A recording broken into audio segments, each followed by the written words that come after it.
Baso mo to eh. Papicture tayo. Picture ito. May laman.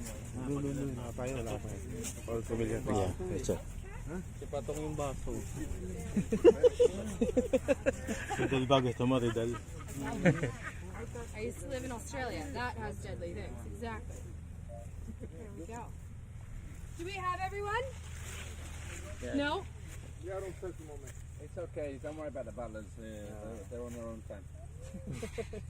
Is that what happens on the ship? Yeah. All right. I feel like I'm learning a little bit about the crew dynamics now. If you had a bottle of whiskey Cheers. in your hand, they'd be following you directly. Oh, okay. The big guy here. See, that's usually Saturday tastings, you know? So close, you guys. Honestly, next very time. nice. Next time. Make a So just video. to let you know about what's going on. So this here, these are some Merlot grapes.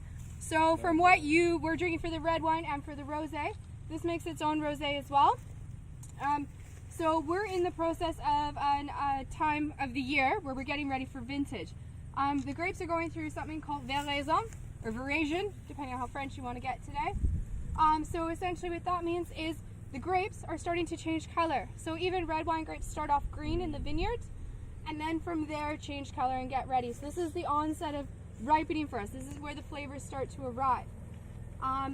So with it, it's really cool because we're getting a chance to see all of these colors changing, and that's why they're all slightly different. Now, with the grapes, with the bunches that we have, the grapes, they kind of look a bit dusty. And the dustiness is actually the natural sun protection for the grapes. They don't get sunburnt like how we do. From there as well, kind of a way to see what's going on in the vineyard. So we've got our vines. These guys are about 15 years old. So we have the nice thick base here and the nice big arms. Sometimes you'll see the thick base and really, really skinny arms. And that's just a style of pruning that we do to help give us different styles of flavors.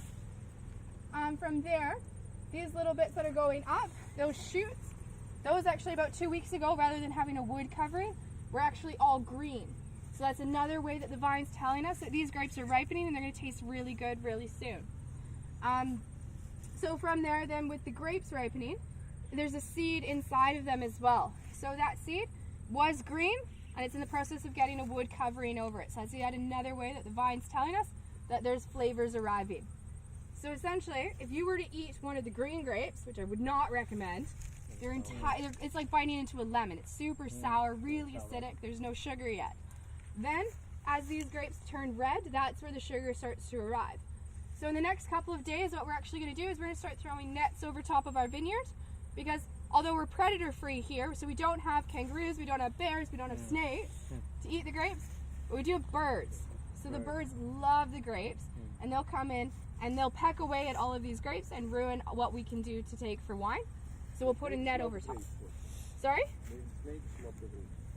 No, those snakes will just usually eat birds, but kangaroos like grapes, and so do bears, and deer. Deer love bear. Deer and bears and kangaroo love grapes. It's annoying. It's annoying. But yeah, no, sorry. Snakes don't eat the grapes. That was my bad. So we'll put nets over to help deter the birds. We'll also put in like CDs and stuff to help reflect light to scare the birds. And then we also bring in sound cannons when things start to get really serious right before vintage. So we'll have people either riding around on quad bikes with sound cannons. Sometimes, especially in the States, they usually have shotguns. It's America, sorry. Do we have any Americans here? No. Only him. Only you, Billy, sorry. So there's, so depending on where you are in the world, depends on our strategy to help scare animals away, like the shotguns, or sound cannons, or CDs in the vineyard. Some places will play music as well to help with the grapes. So similar to different theories around the world, there's tons of different ways that we can treat our grapes to help make the best wine. This little black tube that we have here, this is our irrigation drip line. Irrigation. So it just drips water to our vines and allows us to irrigate. One thing that we have recently noticed is, especially in the Hawke's Bay hot summer, so today's still a cool day for us here.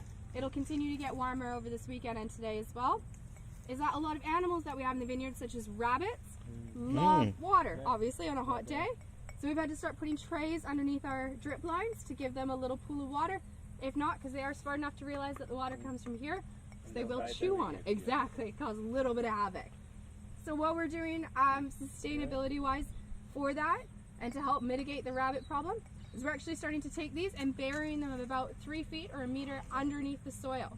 By doing that, we're seeing less evaporation from our water going through, better irrigation to the vineyard, and obviously less damage from animals. So that's slowly happening for us as well. You have big wells where you pump it out, or natural wells? Yes and no. So we are currently on an aquifer. So we're at the site originally named Te Awa, which in Māori is short for Te Awa o Te Atua, the river of God. So we're on top of an aquifer here. But a lot of Hawke's Bay also gets its water from the rivers. So we have a river just on the other side of that hill over there that we can get water from as well.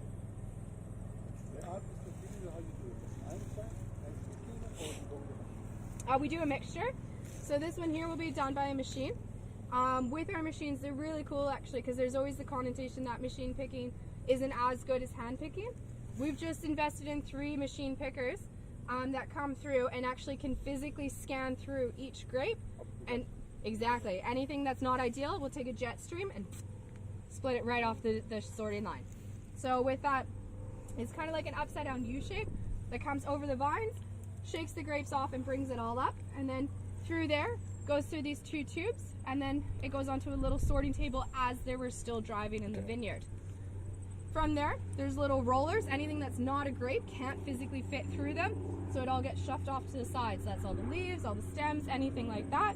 The grapes go down below onto a little sorting table, and that's where it'll sort itself. For what is not okay, it gets pushed off. Grapes go underneath, and we can hold it there until we get to the winery. So this is how that'll be picked, and then we do also do hand harvesting for different vineyards as well. But the grape is very small, eh? It's not like in Europe, in Mediterranean grapes. Yeah. Hopefully in Europe the grapes should be a similar size as well. For us it's all about surface ratio. So what's inside the grape is predominantly, that's our pulp. So that's where we see our water content, our sugar content, and our acidity. Now especially for red wines, we get the color and the flavor and the tannins from the skin, as well as the seed. So from there, we want to make sure that there's a lot of that skin to pulp ratio, and then that will help us to create a very flavorsome wine. So we love small grapes. Small grape. Absolutely.